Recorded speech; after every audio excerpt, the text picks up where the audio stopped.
Eurovision, it's been described just like Islam. It's not a religion, it's a mental illness. We're not satisfied watching the show on TV. We actually have to waste our entire salary to go see that bloody thing live. Why? We're crazy. This is your captain speaking. I'd like to welcome you aboard this Eurovision flight. The 52nd Eurovision Song Contest, otherwise known to fans as Helsinki 2007. Do you remember what it was like when you were a child and your parents took you to the amusement park? You used to see the rides from far away, but you couldn't enter because your parents were still looking for parking. That's what it's like for a Eurovision fan to reach the arena. You can look, but you cannot touch. So in order for me to take full advantage of my Eurovision fan club membership, I must first pass through the congregation of our community. That is the fan center to get my accreditation. This is the magic bag. This is what's going to get me everywhere. So I'm now ready to start my week-long prayer. If Eurovision is the Hajj, I've just made it to Mount Arafat, and time for the rehearsal of my favorite song from Sweden.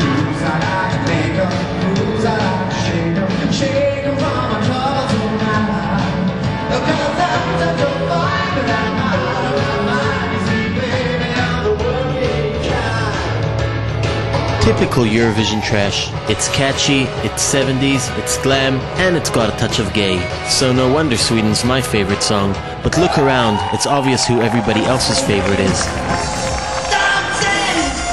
Verka Serduchka of the Ukraine portrays a very stupid rural woman. It's a retarded song with a clear anti-Russian message.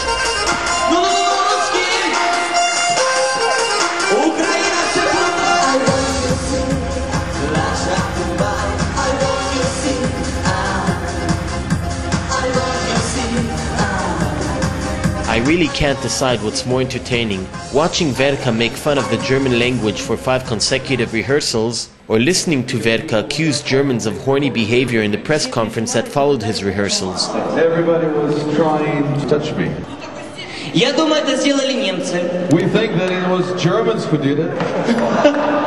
Немцы маму там тискали. The Germans were touching mama too much. Heh, this is some juicy stuff to write back home. As always, the host broadcaster supplies us fans with 1,000 computers so we can update our friends on everything which is happening during the Eurovision week. Eurovision fans, they spend their money on the airfare, on the hotel. Helsinki's a very expensive city. And what do they end up doing when they get here? Watching rehearsals, that's all.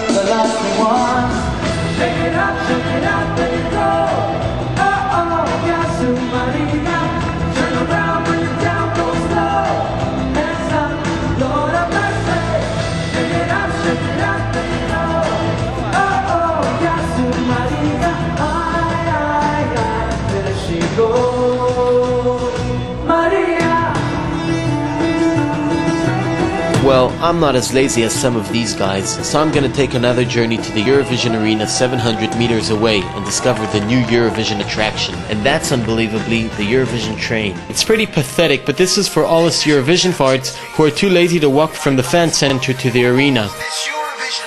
This ride has everything. It's got uphills and downhills, it's got a tunnel, it's got a bridge, and it's got some really bad Eurovision music. Your exits are here, and here. To fasten your seatbelt, insert. Back in Hartwall, I met a cheerful couple, all geared up in the Union Jack, supporting Her Majesty's flamboyant aircrew. Do you really think the Queen would approve of these subliminal messages? Maybe not so subliminal, but in my personal opinion, this song really sucks. But it's quite remarkable how these fans are truly loyal to the crown. Do you really think this is a good British song? Absolutely. Yeah? You like camp stuff in England, don't you? We like what we think Europe might like. Okay. It's bright and bouncy and vibrant. How can it not do well? We'll see about that, but the Brits aren't the only ones in uniform. German efficiency dictates that all Deutsche fans wishing to show support for their singer should do so by dressing up as a broad jazz band in relation to the song.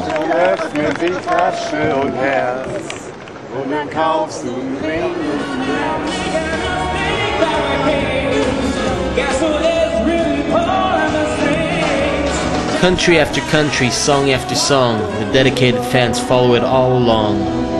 This is my 6th Eurovision. And how much money does it cost to go to the Eurovision? I don't know. maybe €1,000. I don't know, something like that.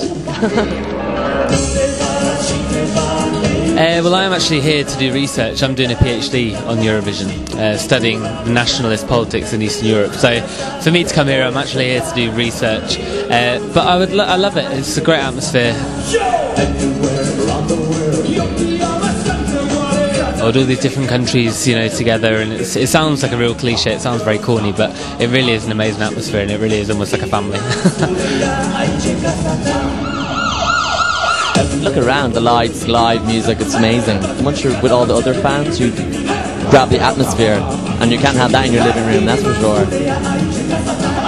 So you make it what you want. You can, you know, jump in and out of rehearsals, or you can be real hardcore and do the parties, do the rehearsals, do everything. You make it what you want, but for me it's not like Mecca, but I'm sure for some it is.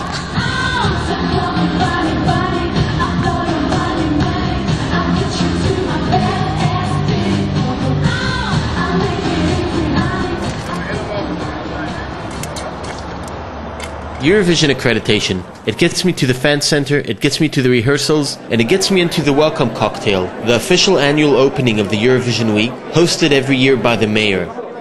It's a great opportunity for the fans to meet the performers, and for the performers to promote their country and song. The Romanians are attracting attention by singing an old gypsy tune.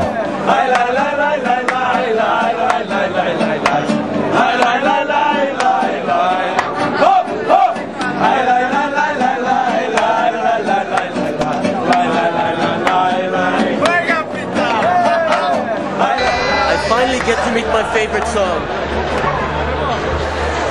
The Swedes promised me that they'll have some time for me later that evening, which they did. In the meantime, I went to bother my other favorites from France. You're brilliant. I hope you get at least top 2. Oh, thank you. I hope we win, but there's a lot of good songs. Yeah. If we don't win, it's not a problem. He went on narrating some cliches more typical for the Miss Universe pageant. I went to try out the new fog screen technology and make my grand entrance just like a Eurovision presenter. After diagnosing myself with serious symptoms of Eurovision overdose, it was clearly time for me to go out and breathe some fresh Nordic air. People, be careful. Please be careful. Bad luck for me, but Montenegro wasn't any better. Well, you definitely got the distance record. So it's obvious that Eurovision will chase you even if you go outside the arena and the parties. On the way back from the sale, I ran into a Greek friend who I see once a year. This is the nice thing about Eurovision. Just one time per year, every Eurovision. Yeah, where are we going next year? I don't know, maybe. You couldn't escape the Eurovision fever in Helsinki this spring. After all, we are talking about the country with the worst success record in the contest history. No wonder they make such a big fuss about it when they finally get to host the show. Here, for example, is a street fair called Eurovision Village, promoting the cultures of all 42 participating countries. Being such a nationalist, I'm obviously going to go visit the Israeli stand. I mean, I came all this way to support T-Pex. To hell with everybody's culture, I'm here to see the Eurovision Song Contest. This is the moment they've all been waiting for. It's the first glimpse of the Eurovision Song Contest. It's not the show itself, it's the final dress rehearsal.